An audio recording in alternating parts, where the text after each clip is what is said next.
Good morning, everyone, and welcome to the Department of Health and Human Services.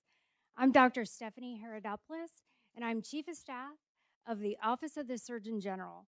And I'm so glad you all could join us today for this amazing announcement on rare diseases. We are joined by a tremendous group here of people. We have obviously Secretary Kennedy, our head of HHS, as well as our administrator, Tom Engels, head of HRSA. We also have Representative Gus Bilirakis, Senator Britt, Senator Ron Johnson, and Senator Wicker. Thank you all for coming and being with us today. Your presence speaks volumes to the rare disease community and also to all the families. Thank you for the journeys that took you here. I appreciate how long and how far you came to join us with this announcement, and especially to our panelists. But every single one that's in the room today, your presence, your invitation was done on purpose because of your advocacy and what you've done in this space. So even though you might not get a chance to speak at the table, your voices are heard through others, and your presence here is acknowledged by our leadership. So with that, I'd like to introduce Secretary Robert Kennedy.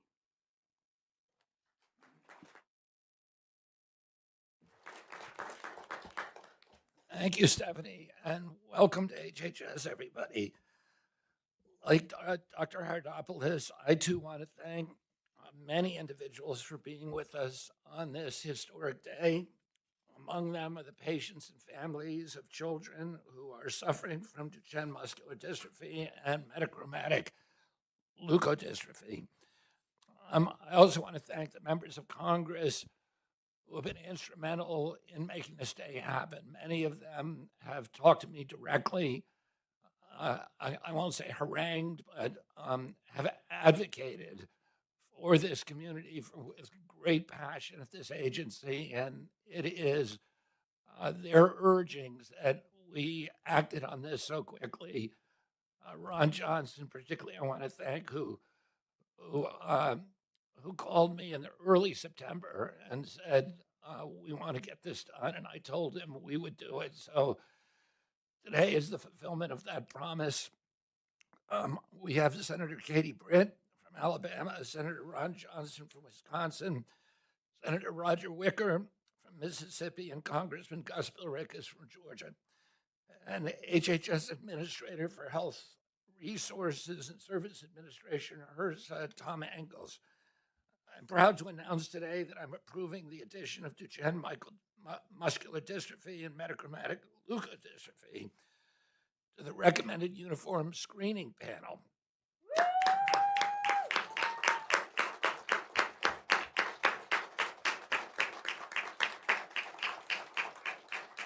Thank you. And the stakes could not be higher.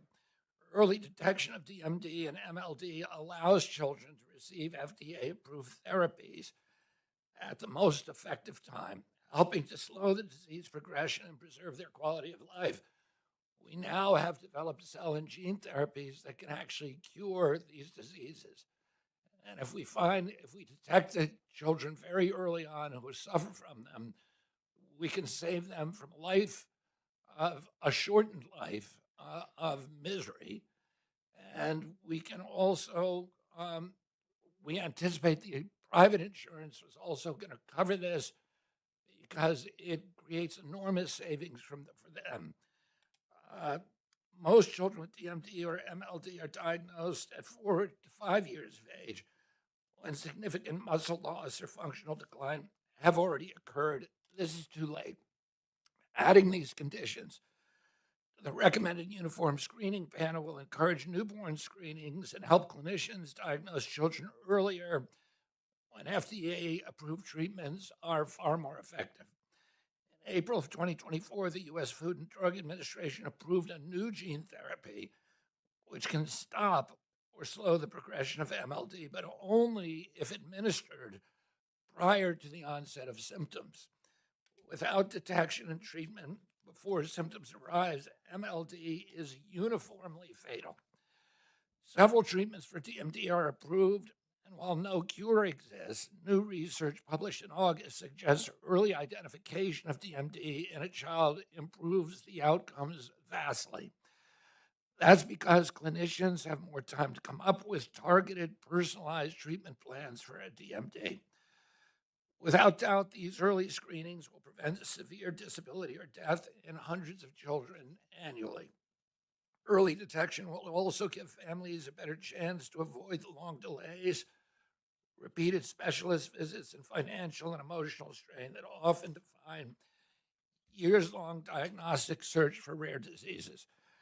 These diagnostic odysseys can be emotionally and financially devastating for families who are in search of answers. As my uncle, President John F. Kennedy, once said, although children may be the victims of fate, they will not be the victims of our neglect. If 1 in 40,000 newborns are born with MLD, and DMD affects 1 in every 5,000 newborn males. These so-called rare diseases are not actually that rare. The Navajo Nation is particularly affected disproportionately. Now, incident among the Navajos is 1 in every 2,500.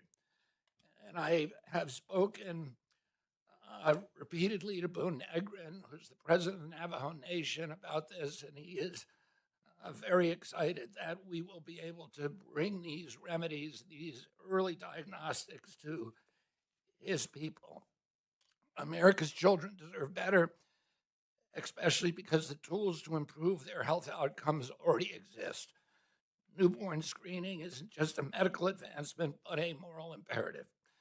After we add these conditions to our recommended uniform screening panel, our work is not over. State adoption of our recommendations comes next.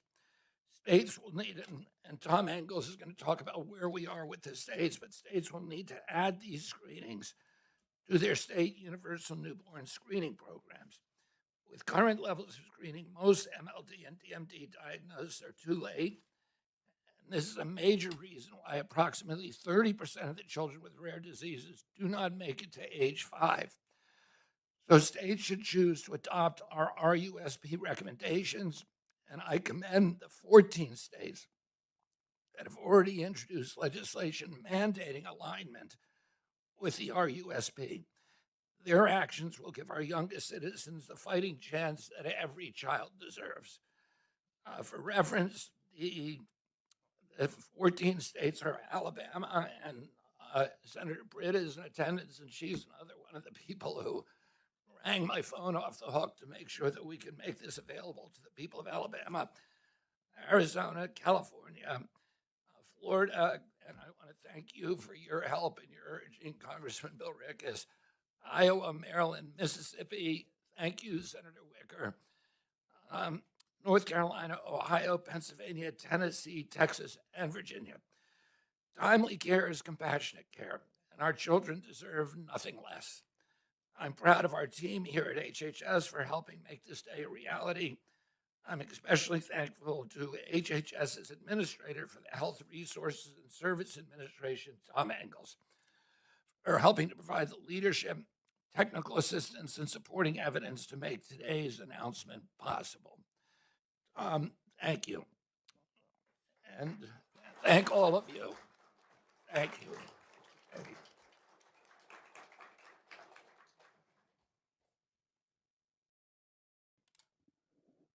With that, thank you so much, Secretary Kennedy. This is such a momentous day in history that for generations to come, this day will change the trajectory of lives for children, saving lives. And I can't think of anything better with a purpose-driven life than doing what we're doing today at HHS. With that, I'd like to introduce our administrator, Tom Engels of HRSA. I can't tell you how long and hard, how many hours his staff, his wonderful staff, small but mighty, worked on making this a reality today. Your staff is truly incredible. Thank you, Tom Engels, and the floor is yours. Thank you, Doctor. And I really want to thank Secretary Kennedy. Once again, he has shown true leadership in helping thousands of families across this country. Earlier this year, I had a chance to participate in an event with Secretary Kennedy where we talked about organ transplantation and changes that he was making there. This is a secretary that knows how to lead. This is a secretary that takes the bull by the horns and actually gets the job done when families really need it. Thank you, Mr. Secretary, for your leadership. The newborn screening panel that we're talking about today, the recommended uniform screening panel, currently in the United States has existed for about 60 years. Over 4 million children are born each year, and not all of them have this opportunity to be tested. Thanks to Secretary Kennedy's leadership, these 2 diseases will now be added to that list that they can be screened for. Not all these children we can determine simply looking at them to see if they're healthy or not. Screening has to be done to help these families. Today, we have about 60 current conditions that are on that list. We're adding to that list today.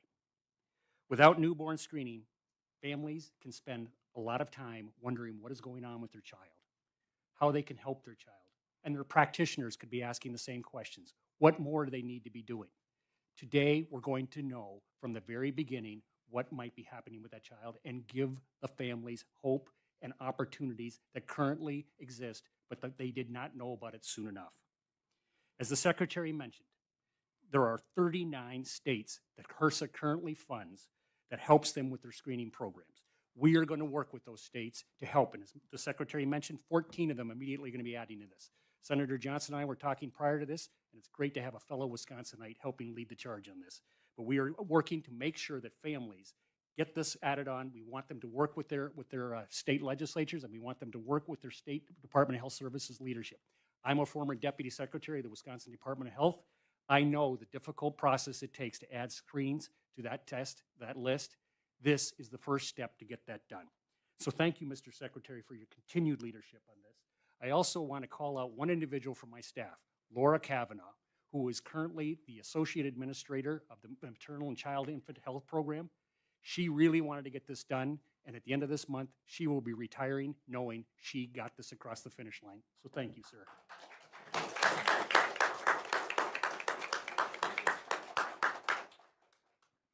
Thank you, Mr. Engels.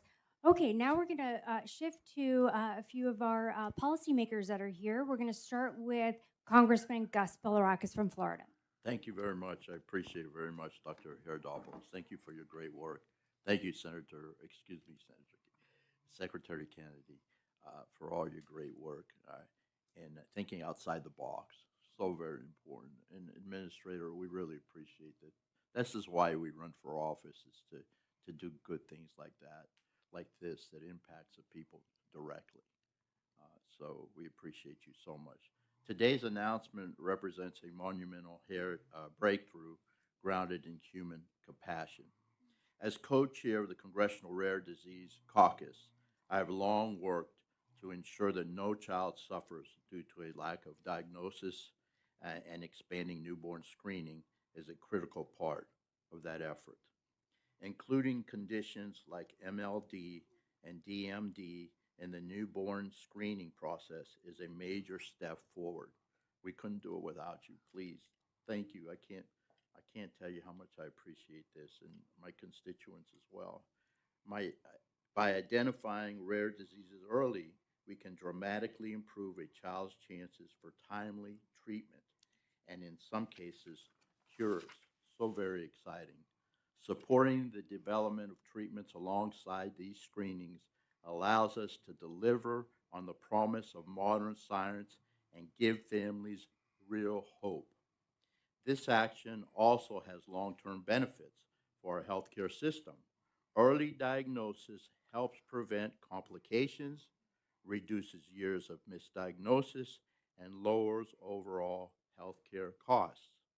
It also will serve as a powerful catalyst for research, biotechnology, innovation, and the creation of life-changing therapies for rare and ultra-rare diseases.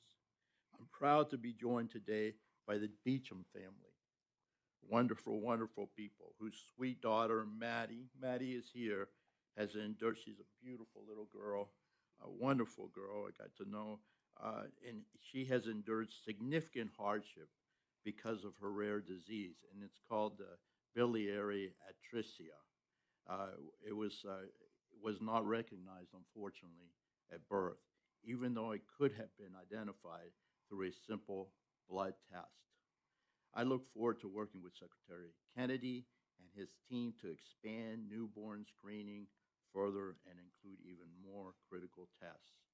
So again, thinking outside the box, getting rid of the bureaucracy, and doing the right thing by the American people, we are going to save lives. So God bless you for doing this. Thank you very much. Thank you, Thank you, Congressman. Congressman. Well, going down the line, I'd love to hear from Senator Katie Britt from Alabama. Thank you so much. I really appreciate being included today. What an incredible day for so many people. I want to start with Cecilia Grace. Thank you so much for sharing your story with me. When I met you in May, it was the catalyst. You are what drove me to make sure that we were fighting, to make sure that we had the proper research for rare disease, so that every mom and dad out there had the tools they needed to help their little one, and what helped me fight so hard to make sure that we were here today. So you are an incredible young woman, and I am so glad that you are an Alabamian. I want to thank Secretary Kennedy for your leadership here. I mean, it's just incredible. Other secretaries have talked about this. You are actually putting these things into action. You are a catalyst for ensuring that families in America, that parents in America actually have both the information and the tools that they need to keep their children safe and give them an opportunity to grow and thrive and live their American dream. So thank you for not just talking about these things with us, but putting them into action. You said timely care is compassionate care. And that's exactly right. And that's what this does today. So adding both DMD and MLD to the recommended uniform screening panels will be able to take important steps to make sure that parents at such a critical time when symptoms aren't necessarily showing up or there are very few, being able to get there quickly and get answers quickly to make sure that we can have the proper delivery of the drugs and the treatment that is needed. So we're so excited about that. And to Gary and to Casey, thank you for telling the story. Thank you for elevating your voice. You are why we're here today. So you and all of these parents around this horseshoe and parents across America advocating for your children is going to give someone else an additional chance and more time. And so we are all in awe of you. And we just say, keep going. And to all of my colleagues, it's an honor to work with you on these important issues. And we commit to you today that we're going to keep working and keep making significant improvements.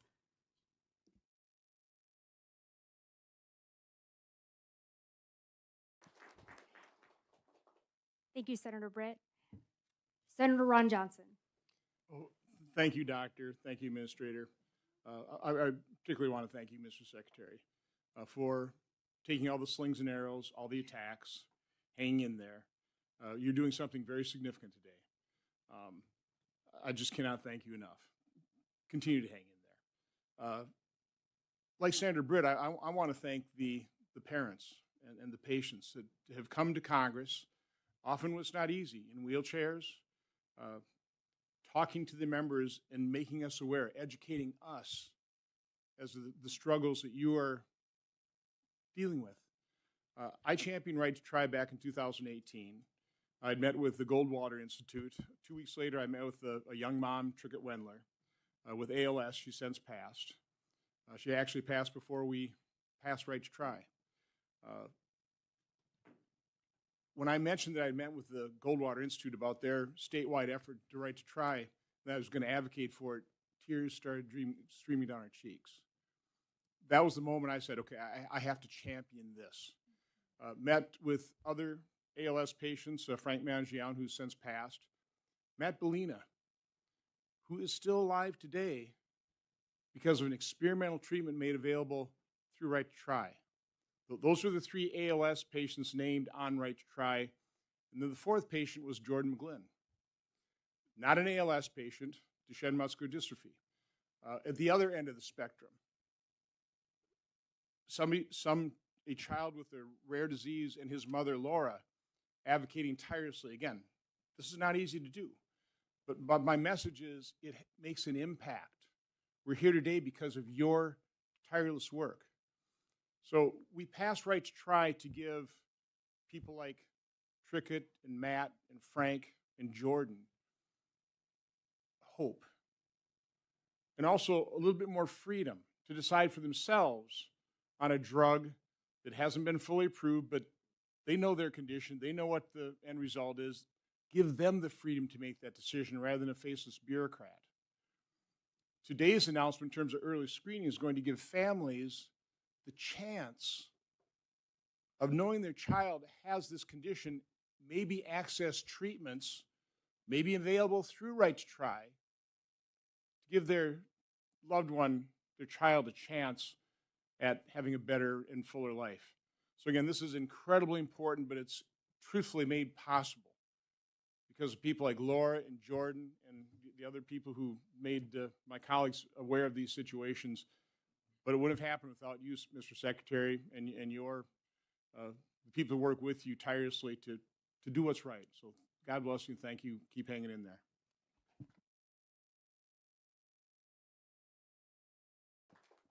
Thank you. Oh, Senator Wicker, you are recognized.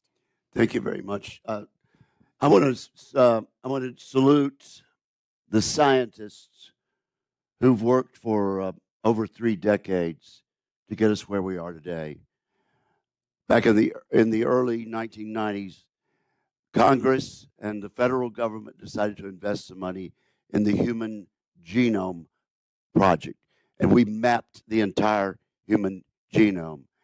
Then in 2001, a number of us learned, in the Congress, learned about Duchenne muscular dystrophy. I was visited by the father of a little boy named James. And he had been to Disney World and didn't want to run around and play like the other children, and they realized something was wrong, and he was tested, and it was discovered that he had Duchenne muscular dystrophy. That led to the introduction on a bipartisan basis of the Duchenne Muscular Dystrophy Act. It was co-sponsored by Senator Paul Wellstone, a Democrat from Minnesota. We felt that we had a Republican co-sponsor in the House. We had asked for a Democrat. And of course, a year later, he was tragically killed in an airplane crash. But I want to thank the researchers, and I want to strike a blow for bipartisanship. We couldn't have gotten this done a quarter century ago if we hadn't had bipartisanship on both sides. In 2021, the life expectancy of a little boy with Duchenne muscular dystrophy was 19. Today, the life expectancy of that same child is in the mid-30s. Let's say it's 35. That's 16 extra years of life for those patients, and we're only getting better. We found the dystrophin gene, and our researchers, I cannot tell you how grateful I am for their expertise and the education they've had and for their dedication. Now, Mr. Secretary and distinguished panelists, because we're going to be able to identify this disease at the time of birth, there's so much of an extra chance to add not mid to late 30s, but mid to late 40s and on eventually to a cure. We've done amazing things with a little bit of federal taxpayer money and some expertise from our federal government and some bipartisan support from both houses of Congress. This is a red letter day. It's a monumental achievement. It'll go down in history, and I'm so honored and grateful to be asked to be a part of it.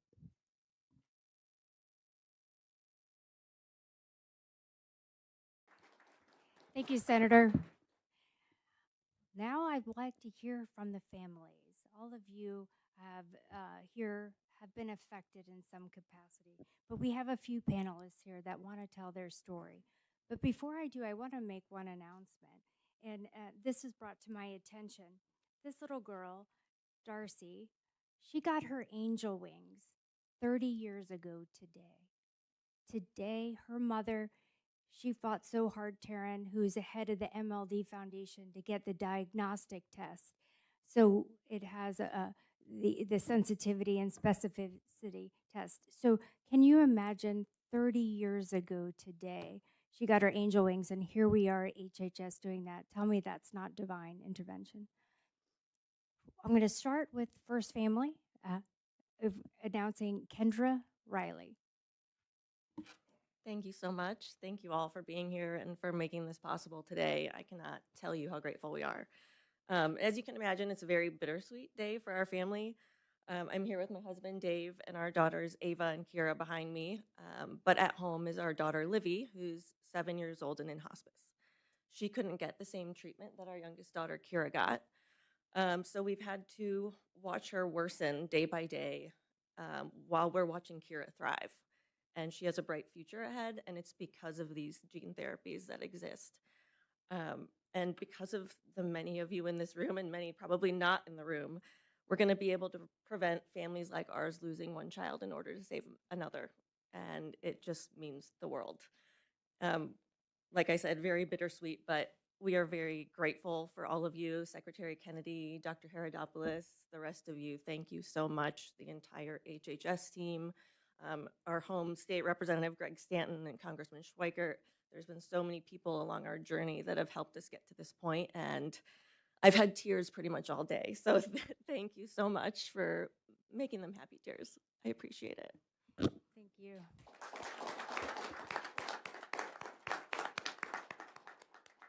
Moving on to Alabama, Gary Hamlet. I just want to thank everybody for having the ability to be here and to speak on behalf of my daughter. C. Grace in 2021 was the first child in the United States to get gene therapy for metachromatic leukodystrophy. She was the stepping stone for the FDA getting this approved. 2024, the FDA fully approved this for other kids in the United States. She is a little different from other kids. She didn't have a sibling that had the disease. We found it by fluke. In 2020, she had a problem with her gallbladder. They removed her gallbladder, found a large mass inside her gallbladder. The pathologist requested further studies, and the pathologist picked up on a neoplasm inside the mass that was associated with metachromatic leukodystrophy. She requested further studies and come back, found out she did have MLD. No signs, no symptoms of the disease. September of this year, we went back for her 4-year checkup. Still no signs of the disease. MRI was negative of the disease this year. No faint signs, no nothing of the disease. So we are pleased to have this. The newborn screening was a must for other kids in the United States. I want to thank Senator Britt, Senator Tuberville, and Representative Robert Aderholt, which is not far down from where we live at. A special thanks to Dr. Herodopoulos for all she has done. Thank you, Secretary Kennedy, for all you have done for this. This is a life-changing ordeal for many, many families in the United States. And we thank everybody. Thank y'all.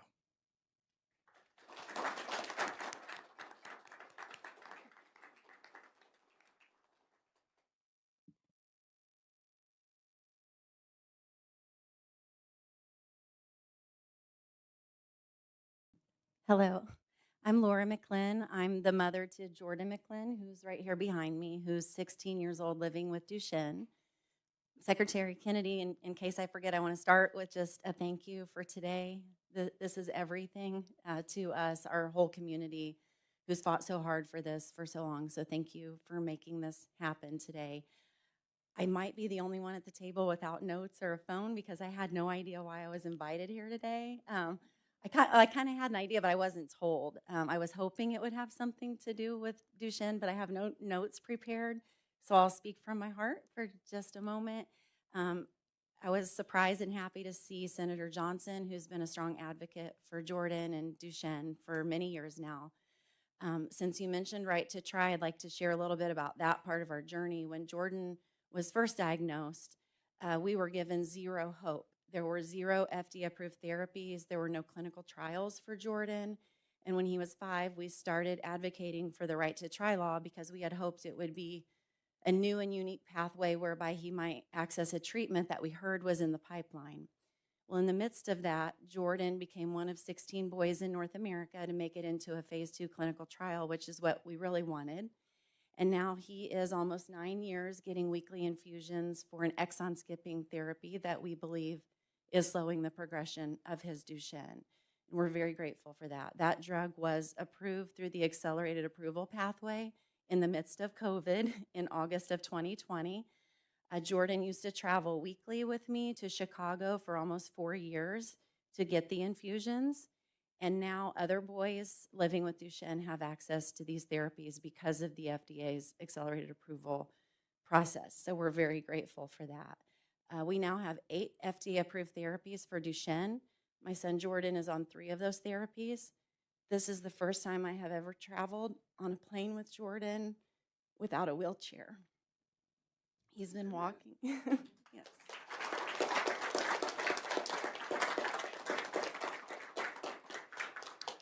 We can't stop, though. We have 8 FDA-approved therapies. We have 2 more under who have applications in now with the FDA, deramiocel and adalurin. One of those is not something Jordan can use, but it's something other boys that don't have anything yet for their specific mutation can use. We have deramiocel, which has the ability to treat the heart, which, as you know, the heart is a muscle too, and ultimately usually the one that fails our boys. So I wish you could have overheard the breakfast conversation that I had with Jordan. I'm going to tell on you, sorry. We had the most beautiful conversation at breakfast because, as you know, my Jordan is 16, so newborn screening does not affect Jordan or my family directly. But we had a suspicion and a hope that today was about newborn screening, and it meant so much to me to hear my son feel so proud that maybe we were at this point today and that other boys, future babies born with Duchenne, would have opportunities that he did not. And he even mentioned that, you know, this could bring us closer to a cure for Duchenne now that we will know when babies are born. So thank you to everyone in the room. I hope I haven't left anyone out. I'm sure I have, but Secretary Kennedy, this means the world to us in our community. So thank you for being a world changer today, and means so much to us. Thank you.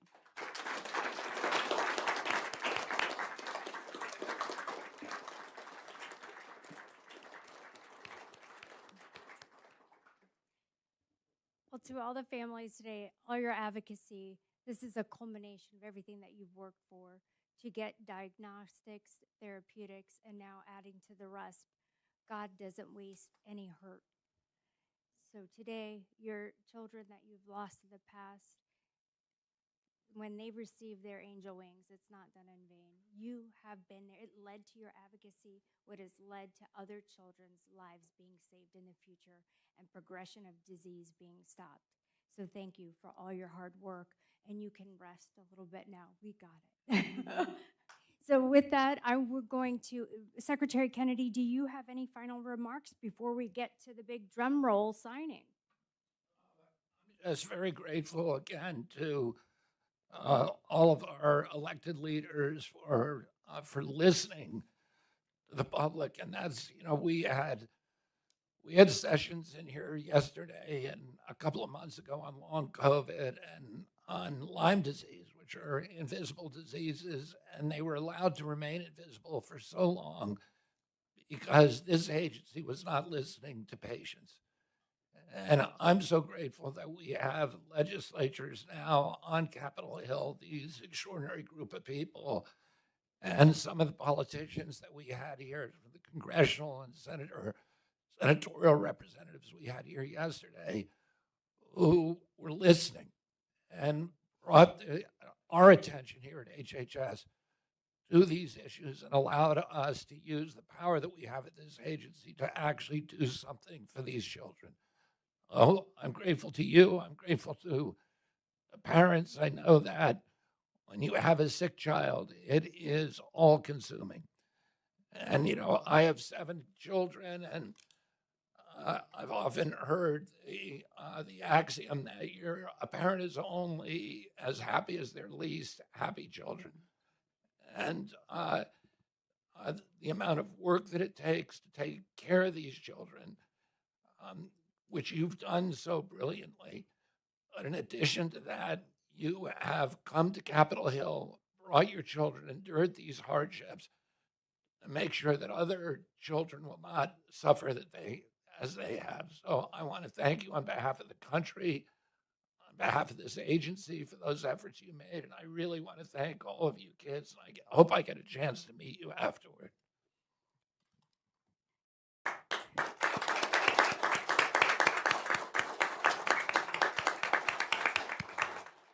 Thank you, Secretary Kennedy. Well, I think it's the big signing of the executive memorandum. What we're going to do is what I'd like is to have the family members and the policymakers come behind the secretary as he's signing. If any of the children want to come up here in the front, so you are seen, cutie patooties, and then we'll get the family members of people who have been affected by these 2 diseases behind the secretary, please. We're going to have Administrator Tom Engels, once everybody's in place, hand the binders to him so they could sign. Everyone else, please just maintain your seat, and we will have some great pictures for you later on, and you'll get to meet Secretary Kennedy if you're not up here. So you want the kids?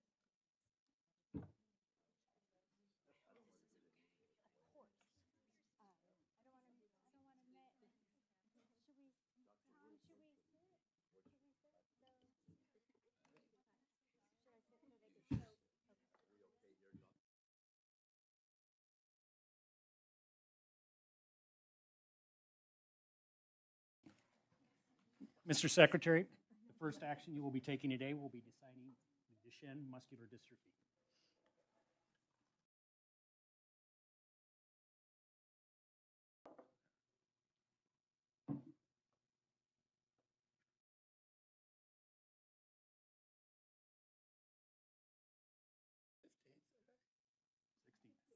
Succeed.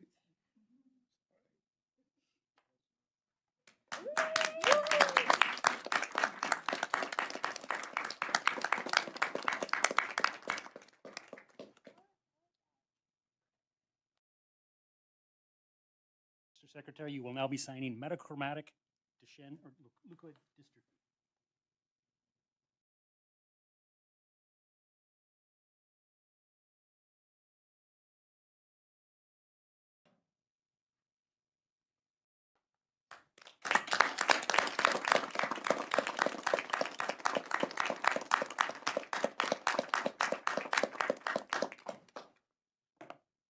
Thank you, sir.